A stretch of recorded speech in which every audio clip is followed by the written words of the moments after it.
Is oil ready for another run higher, or is the path of least resistance lower? Hi, everyone. Welcome to the Real Vision Daily Briefing. With me today is Warren Pies, co-founder and strategist at 314 Research. Hi, Warren. It's great to have you back on. Great to be back. A little bit of a break, but excited to be back. Yeah, I know. We're taking care of business, right? We know everyone was slammed this summer. It didn't feel like a very restful summer at all. And we're just kind of gearing up to slam into September. And it feels like it's a really critical juncture. And I think if you just look at the kind of stories that were dominating today and some of the trade we saw is really the two E's once again, right? Energy and equities. So let's kick off with stocks since we're just coming into the close here in the US, and it's an ugly one. We saw stocks rally at the start of the day, and then they just kind of rolled over here at the end. And we're going out pretty close to the lows. It looks like not quite at the lows, but we've got the S&P down a little over 1%, the NASDAQ down 1.3%. And we're heading into a long weekend. So holiday weekend here, bank holiday here in the US. So maybe not surprising, but what is this sort of telling you? What do you make of the action we saw today? Well, I think any one day you have to kind of step back and look at what's happened in a kind of a bigger context because it doesn't happen in a vacuum, really. I mean, number one, we're Friday heading into a long weekend, and so conventional wisdom tells you that people don't want to be long because only really bad things can happen over this long weekend. So there's that in the very short term. We had the jobs number today, 315,000 new jobs, and I think that the conventional wisdom, again, coming into the day, was that anything above 300 is kind of a negative thing. Anything below 300 is a positive thing because we're kind of, the conventional wisdom is that we're entering into this bad news is good news and vice versa kind of regime for the markets. I think the release was actually a lot more nuanced than that. We saw labor participation rate up, unemployment rate up because of that, and hours worked trending lower, which some people are pointing to as kind of a precursor to layoffs. So I think there's a little bit in this report for everybody. And ultimately, though, I think you just zoom out and see the price action that we've had the last few days. We bounce off of the 4,300 level on the upside, and everyone's looking at this and wondering, will this be a bear market rally? And so that means we would breach the June lows, or are we starting a new uptrend here? I think that's the question, and I think that's what today's price action has to be viewed in that context versus just in a vacuum today with the data today.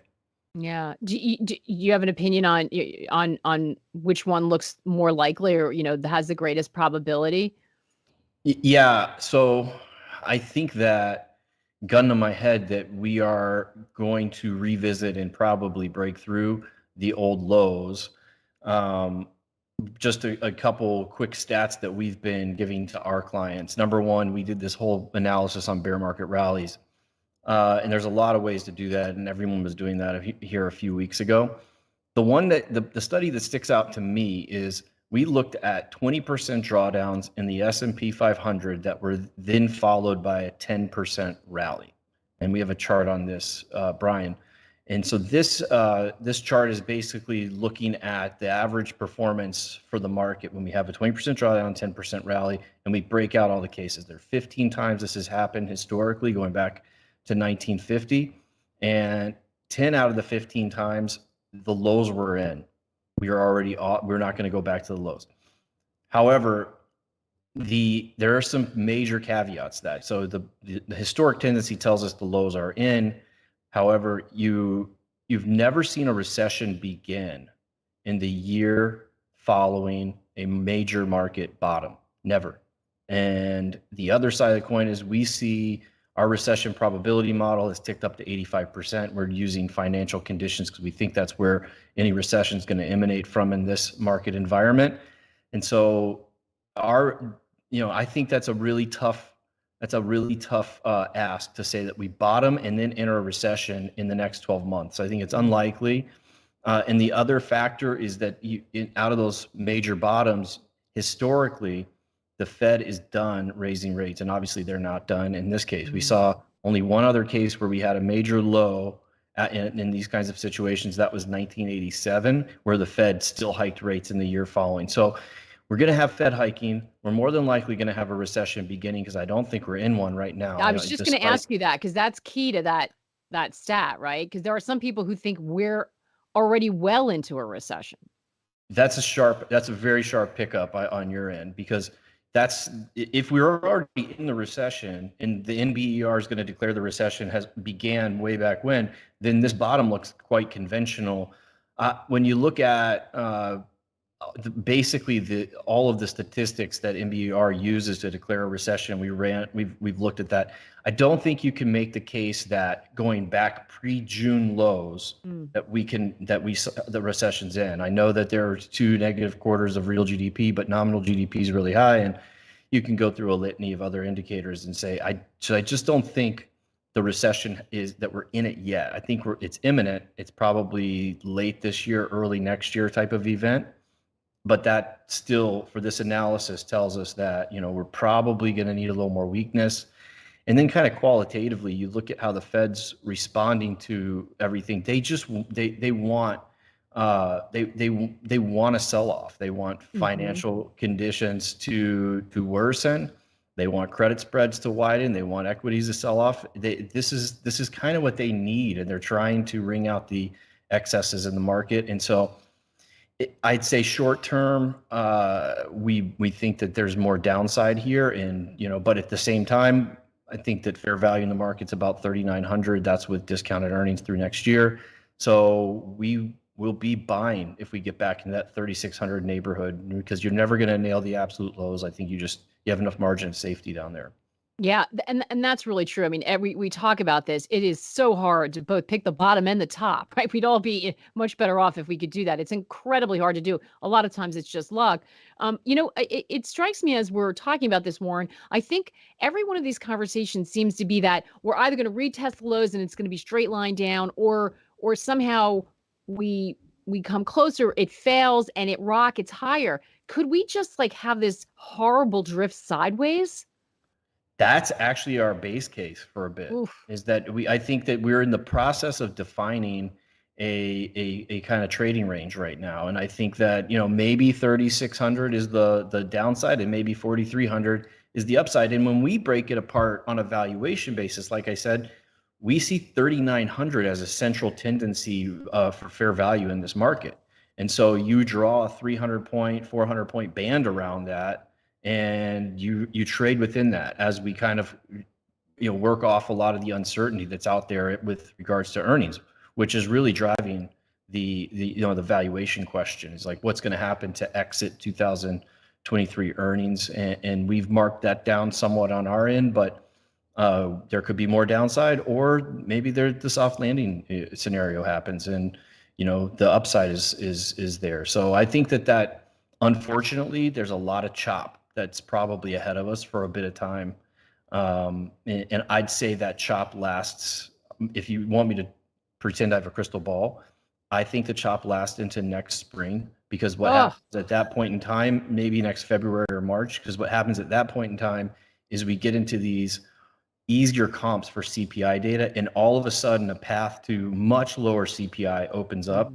And that could be, I think, a real bull catalyst to break out of that range.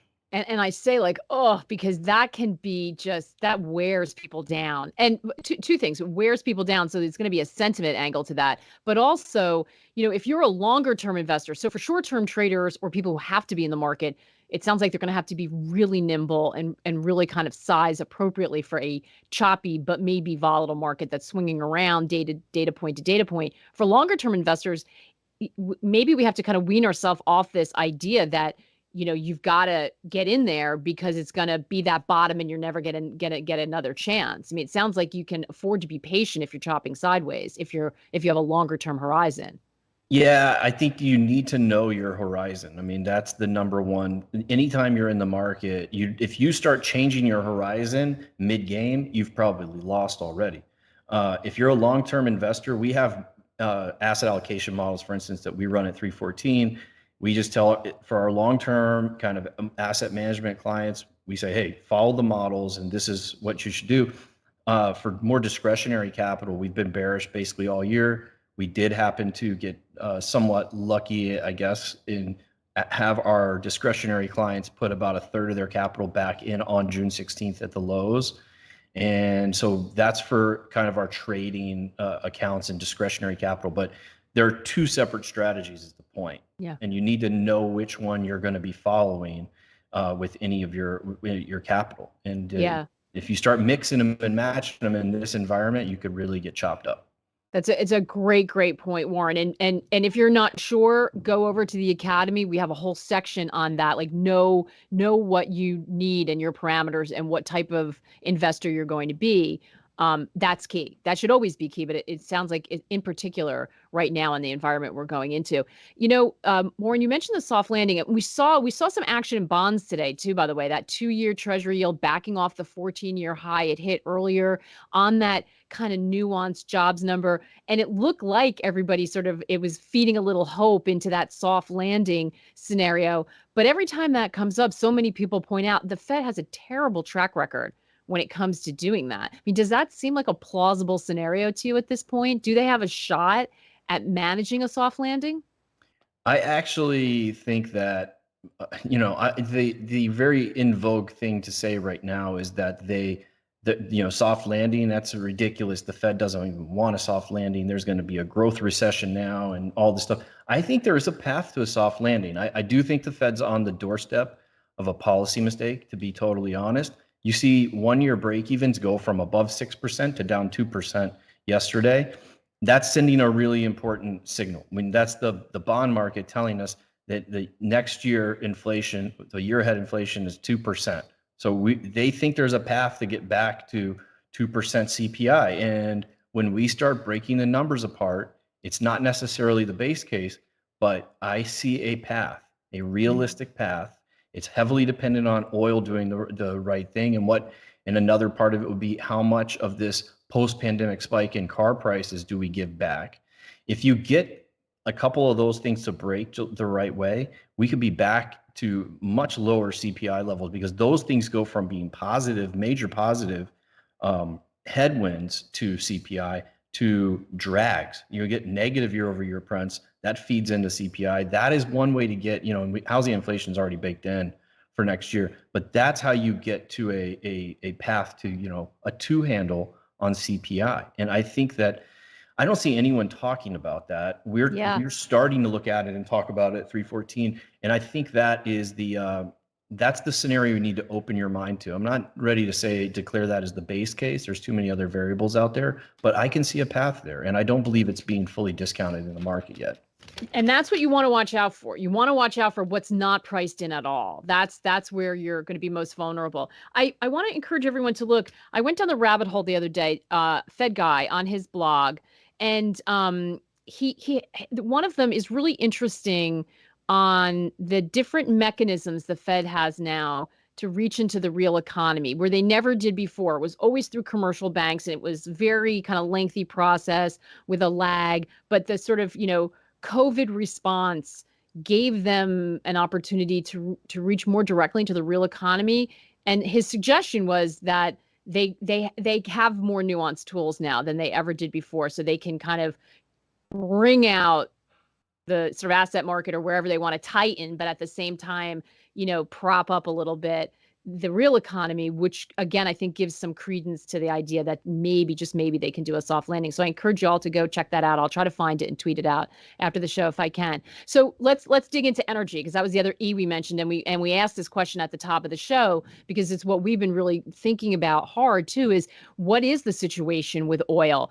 And it's so important because we've been seeing the U.S. consumer hold up, and everything you hear and what you see in the confidence reports of the last few releases are that it's lower gas prices that are making everyone feel better, prompting them to go out there and spend a little bit. And that's so important for the economy. Where are we with energy prices? Because it seems like it's going to be really depend on this push and pull between supply and demand. Right. And oil is kind of, we've made the point more or less all year that oil is driving everything in the markets at this point in time. I mean, we just talk about 1-year break evens. 1-year break evens and oil have been so tightly correlated this year. So yeah, break evens, the counterpoint to what I just went on and said is, yeah, break evens have collapsed here, but so has oil. So if oil comes back, I mean, it's hard to build the foundation of a bull market on low oil prices when you're in the middle of a energy crisis, more or less. And so that's where I think you have to be overweight energy stocks. Number one, the reason we're saying that is because it's number one, we think we're entering into a secular bull market for oil and energy.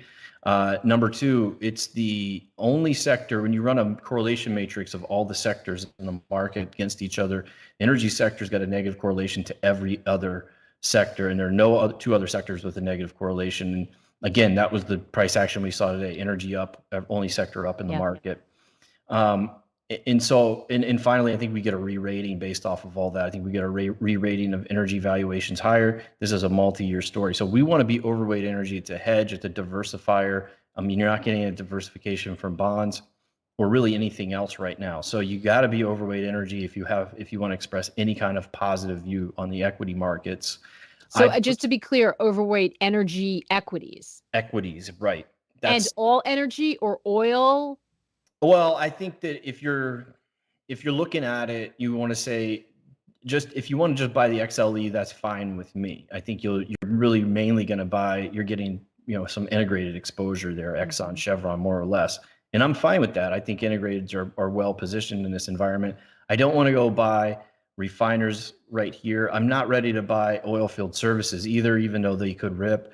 Refiners are not an oil beta play. I want an oil beta play. That's what you need here. And so the other place, and you and I have spoken about this before, I believe, is we've been recommending for a long time large cap Canadian energy. I think that is the winner coming out of this. I think that you're going to see those stocks really separate themselves. The earnings reports have been amazing. And I think that, there's much less maintenance capex needed is the short TLDR on up north of the border energy stock. So those are. So Lena, that answers Lena's question. Do you see better value in the Canadian oil and gas sector than the U.S.? Yeah, I do. Definitely. And is it, again, can you just buy a broad basket, or do you have to sort of, navigate around? Yeah, in a more nuanced way within that. You can buy a broad basket. Favorite stock in the space is C&Q. That's basic. I mean, the management team and asset mix there is unparalleled in our view, and so it's a kind of a safe and boring stock. But I mean, you have enough volatility. We like safe and boring. Sounds pretty good right now, given what we're facing. You're already going to have enough volatility baked into these stocks via oil prices and everything else that could go right or wrong. Yeah. So there's a lot going on with oil. We've got OPEC coming up. Let's tackle that one first. They're meeting on OPEC Plus meeting on September 5th. We saw a tweet from Mwango Capital that caught our eye today, which said, even as global oil prices went higher, Nigeria's oil output in Q2 dropped to the lowest level since 2016. July output dropped to 1.2 million barrels a day, the lowest in more than 3 decades, and way below what Nigeria was allowed to pump. There has been this question, Warren, about, regardless of what OPEC says, what is the reality when it comes to output? Well, that's one of those things where we all know that there has been a problem with upstream investment globally in the oil patch. And I think, you've had a consistent pattern of OPEC nations not hitting their quotas during this production increase phase that we're kind of out of at this point. And that's led a lot of folks to assume that there's no spare capacity there. Truthfully, when you really dig into that analysis, it's a lot of, because they didn't hit their production quota, they do not have spare capacity. Unfortunately, that doesn't pass for analysis in my book. So what we do is we look at rig productivity out of the Middle East and how hard it is to create those last few barrels. We are seeing some evidence that your rig productivity is going down in the Middle East right now. And so you could conclude that, you're getting to the end of spare capacity, but yeah, I'd say no duh at that. We know that at this point, the last bit of spare capacity in the world is really Saudi Arabia, UAE, and then if Iranian oil comes back, that's it. We're done as far as spare capacity goes, and it's kind of not up for dispute anymore. And so, yeah, I think we're very razor thin on spare capacity. And so this opens up really a lot of bullish things can happen in this kind of environment. And it wouldn't be surprising to me, given this, to see Saudi Arabia use the Iranian deal, potential Iranian deal, to claw back some of their spare capacity. So maybe they have a production cut in order to save face and have, this gives them an excuse to do that. And so that's possible, but it would be shocking to me if they did that at basically $95 Brent at this point in time. It would still be shocking to me. I think you need lower prices to get them to really pull the trigger on that. Yeah. So, what you just described, so it sounds like they're going to maybe just jawbone next week, talk about the market, but not do anything, and then see where it goes. They're trying to look ahead like everyone and try to gauge the impact on demand, right? Recession, how much, how what the band is for prices. And they want, if it's too high, it's going to hurt demand. They want that sweet spot, don't they? Yeah, and the thing you've seen, if you look under the covers, you look at OSP spreads, which is what the price the Saudis are charging to different regions in the world. And OSP spreads, their official selling prices to every major region, are at all-time highs. So what is that they've abandoned this market share strategy, which has been the way we've all been trained to think of the world post 2014 when they declared war on the U.S. shale industry. They're no longer pursuing the market share strategy. It's because they really have no big spare capacity left. Now they're pursuing a price-based strategy. They're pushing up prices via OSPs. And in this environment where the Saudi barrel is that marginal barrel, they have a lot of influence on pricing via OSPs. So to me, this is a very bullish backdrop. I think there have been some technical factors, and obviously there's a lot of levers being pulled by policymakers at this point in time. But when I step back and think medium, long term, what does the physical market look like for me, oil, and then everything that could go wrong, which is good for oil, between Russia and Europe, I think you need to be long oil beta one way or another in this environment. I really do. Do you think that, do you have, is there a price that you're looking at? Could we see oil back over 100 again, or is the sort of recession demand threat going to keep us in kind of a lower band for oil? I've been saying I don't think that the typical recession would not kill enough demand in order to really knock the price of oil down. And that we've done that analysis and talked about on Real Vision. So I think we're going substantially higher by year end. And, I don't know what the path looks like to get there, but I think we go higher, call it 125, 130 bucks a barrel by year end. And I think before this cycle's over, the odds are we make new all-time highs. And wow, unless you have some kind of saving grace out of the Russia-Ukraine situation, and I don't see that happening. We've played that out, and I think that higher prices are coming. Yeah, that's what I think. Which is going to be painful for drivers again, and can kind of feed into that growth story. And interesting, we had some news today. We were sort of all looking at this. The G7 made an announcement that they plan to basically use the insurance and financing of shipments of oil to try to put a cap on Russian oil prices. In other words, they won't insure or finance shipping the oil unless it's sold under a certain price. Can they even execute on that? It sounds like it's political symbolism. Do they actually have the ability to influence it? It's going to be hard to do that. They need to get, first off, technically they need to get every European Union country to agree to it. And then more difficult than that, in my view, is they have to get China to agree to it. And India too. Yeah. And India's there's no slam dunk that India would agree to it, but China's not agreeing to it, in my view. Yeah.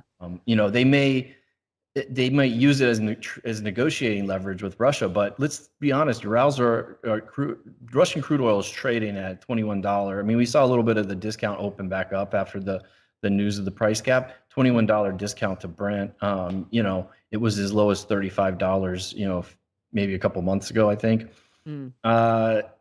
Where are they going to, and we don't know where they would set that price cap either. There are so many things up in there. It feels more like jawboning, like they wanted to have a piece of news, and Russia came back and cut gas flows, Nord Stream 1. And so I don't know. It just feels like just part of this kind of jostling.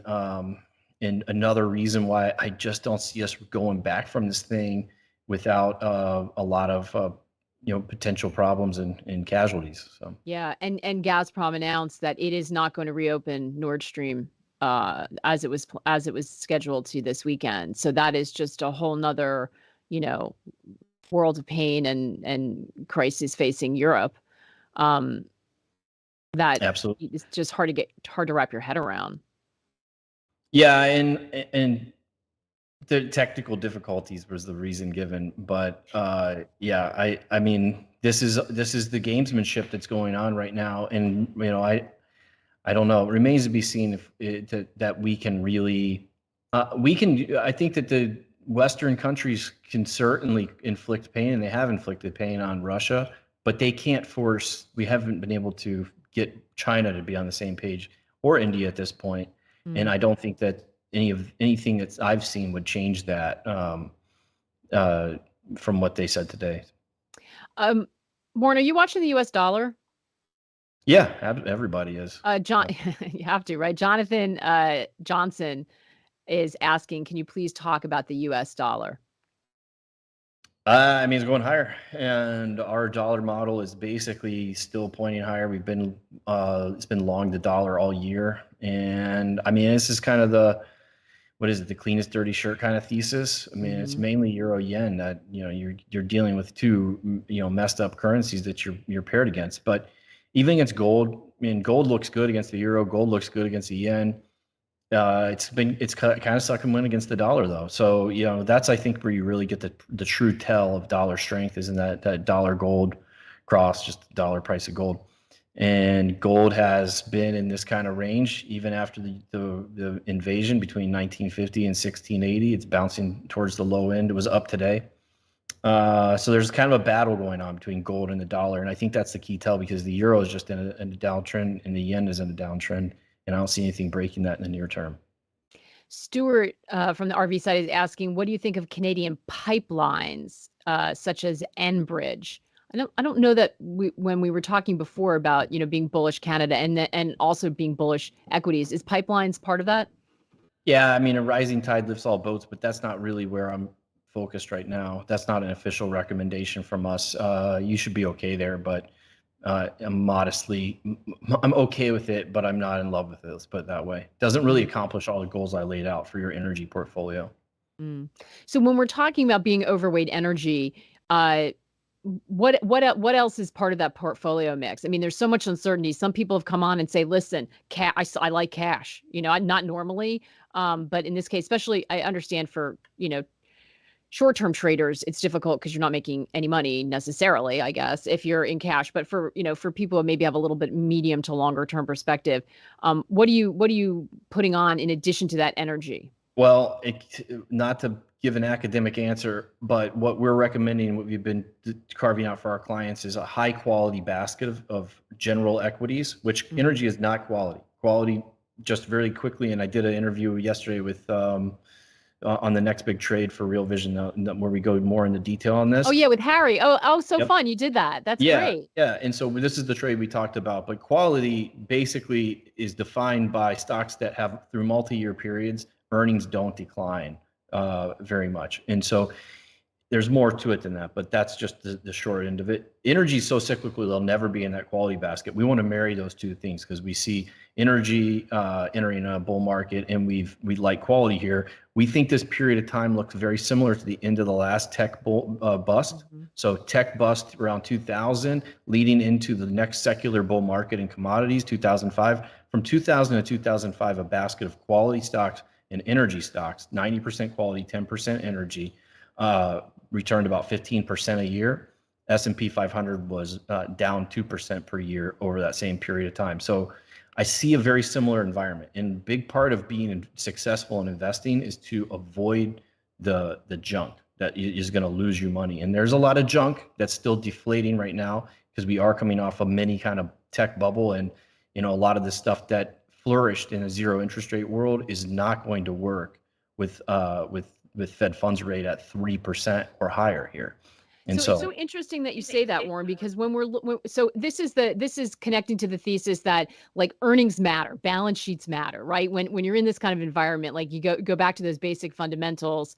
Um, but people tend to think like, oh, tech is bad. But you look at some of these behemoths. Would giant tech companies be able to qualify as quality if they're established, the Googles of the world who are printing money, they and absolutely. the Apples and whoever else you want to, I don't know if even we want to say FANGs, but do you have to think of them differently if you're thinking about it from an earnings perspective as opposed to grouping them in sort of tech or mega cap tech or? Absolutely. I think you have to make a big distinction between big cap tech and unprofitable tech, or even forget the cap size, unprofitable tech over in the penalty box. And what we have, I believe that Google and we have a 20 stock portfolio of our own kind of quality system that we've created. And I know Apple's in it this month. It's in Google, I believe, is in it too. We've had Microsoft in there before as well. So yeah, the big FANG names are often do make it into that portfolio, and I would consider those high quality companies, and they fit the bill. Whereas like Tesla has never been in that portfolio, or a lot of the kind of over earning tech stocks like Zoom and things like that, they won't make it in either. So you have to kind of, it's not as easy as just saying quality is a funny thing. Value is very much like, financials, materials, energy, low vol stocks are, utilities, staples, things like that, healthcare. Quality is not, it's a more amorphous factor. We like that about it, and it cuts across a lot of the sectors. The one thing it doesn't get is these cyclical sectors like energy, though. Yeah, I love that actually. I think that is a great way to think about it. That's going to make sense to a lot of us without getting caught up in some of those other, baskets, which I don't know are necessarily going to work or sort of make as much sense in this new environment we're going in. So I love that. So if we put it all together, a lot of concern about equities retesting those lows, and we could be messy and sideways and choppy through maybe next spring. So you really need to watch out and protect yourself. Energy still looks good as an overweight, along with these quality names in that environment. And we need to be careful that even though it's a lot of fun for everyone to say the Fed doesn't know what they're doing, it is possible that there's a soft landing. So we have to keep that on the radar. But oil prices are going higher. Oil Is that a prices pretty are it's the wild card for sure. Yeah. And right? it could knock the whole apple cart over. But if I'm wrong, and oil prices stay down here or go even lower, oh my gosh, that's very bullish for the equity market, broadly speaking. Yeah. That's fantastic, Warren. Any parting thoughts that you want to leave people as we kind of gear up for September for next week when everybody plugs back in? No, I think I think that there's going to be more of what we saw in the summer coming forward. I don't think it's going to be an easy end of the year with midterm elections and, more rate hikes and all this stuff. So it's going to be a kind of white knuckle finish. Yeah, And it is. But I think that you gave us a really good framework to think about, which is quality, right? Know what you're buying and try to look for quality. I think that's a great framework for us to work off of. Warren, it was such a pleasure to see you again. same here. Yeah. Have yourself a wonderful holiday weekend. I myself am off to a tiki bar right now, and I hope all of you have a fantastic weekend. We'll see you again soon, Warren. All right. Thank you. Appreciate it, Maggie. Quick programming note. We are off for Monday since the markets are closed in the U.S. I hope you all are too, but we'll be back on Tuesday. I will be back with Tony Greer, so be sure to join us then. Take care, everyone.